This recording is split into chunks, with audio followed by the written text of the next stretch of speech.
ভালোবাসা মানে শুধু একসাথে বেঁচে থাকা নয়, ভালোবাসা মানে একে অপরের অপূর্ণ স্বপ্নগুলোকে নিজের করে নেওয়া। শরীর ছেড়ে আত্মা বিদায় নিলেও পবিত্র প্রেমের মন্দিরে আজীবন বেঁচে থাকে প্রিয়তমার বিশ্বাস। মৃত্যু কি সব কেড়ে নিতে পারে, নাকি বিচ্ছেদের অগ্নিকুণ্ড থেকেই জন্ম নেয় এক অমর প্রেমের উপাখ্যান। জলপাইগুড়ি জেলার ধূপগুড়ির কালীরহাট আজ এক সাক্ষী থাকলেও এমনই এক বিরল ঘটনার। চোখের জল মুছে হৃদয়ের সবটুকু ভালোবাসা উজাড় করে স্বামীর শেষ ইচ্ছে পূরণ করলেন স্ত্রী গীতা রায়। আজ আর তিনি পাশে নেই, কিন্তু তার স্মৃতিকে অমর করে রাখতে নির্মিত হলো সুবিশাল ও দৃষ্টিনন্দন স্বর্গীয় পরেশচন্দ্র রায় স্মৃতি মন্দির।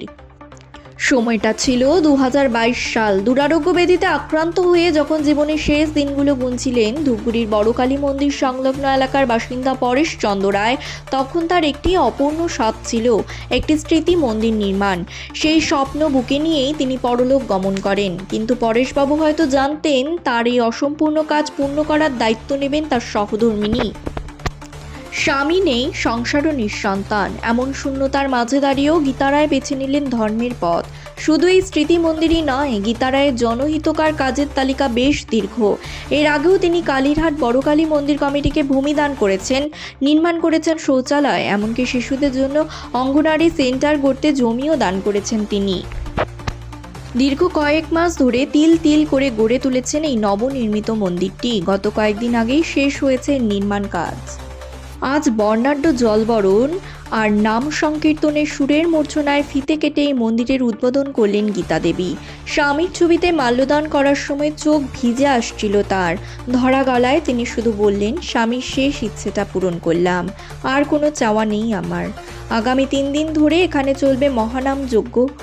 এলাকাবাসীর মতে গীতা রায়ের এই উদ্যোগ কেবল একটি মন্দির নয়, বরং এটি নিঃস্বার্থ ভালোবাসার এক জীবন্ত স্মৃতিস্তম্ভ। আপনার স্বামীর কি সেই ইচ্ছা ছিল? হ্যাঁ ছিল, ওর জন্য দেওয়া হচ্ছে। কি বলে গিয়েছিলেন স্বামী? আমার স্বামী বলছে, গ্রামে তো কিছু নিয়ে গেছি না, আর তুমিও কিছু নিয়ে গেবে, একটা মন্দির দিবে। এই মন্দিরটাই ইচ্ছা ছিল? এই মন্দিরটাই ইচ্ছে ছিল। তো এই যে মন্দির আজ নির্মাণ করছেন, কতটা অন্তর থেকে ভালো লাগছে আপনাকে? আমাকে খুব ভালো লাগছে। আপনার বাড়িতে তো আপনি একাই থাকেন, আমি একার থেকে, আমার ছেলে মেয়ে কেউ নেই। এই যে মন্দির তৈরি করছেন আজীবন থেকে যাবে, হয়তো আজ আমরা না থাকতে পারি, কিন্তু এই মন্দির থাকবে, দেখভালের দায়িত্বে যে কেউ থাকবে। কি বলবেন যারা মন্দির করা হিন্দু সমাজের মানুষ আছে, তাদের উদ্দেশ্যে কি বলবেন? যে এই মন্দির নির্মাণের ক্ষেত্রে কতটা, কালীঘাটের ক্ষেত্রে, কালীঘাটবাসীর ক্ষেত্রে আমি কতটা, বলছি, আমাকে খুব খুশি লাগছে। কি কি অনুষ্ঠান রয়েছে আপনাদের?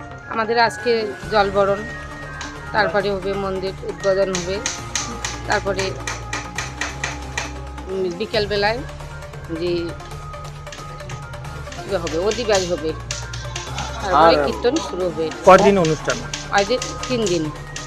সমাজসেবক কাজ আর কি কি করছেন? কোথায় কোথায় জমিদান, কোথায় কোথায় কি কি করছেন? মা কালীকে জমি দিছি, তারপরে মা কালীর বাথরুমের জন্য দিছি, তারপরে সেন্টারে জমি দিছি, এইটুকু। আপনার ইচ্ছা কি কি রয়েছে? আমার ইচ্ছা তো পূরণ হয়ে গেছে, আছে আবার ইচ্ছা দিব। কতদিন হয় আপনার স্বামী? 4 বছর হচ্ছে।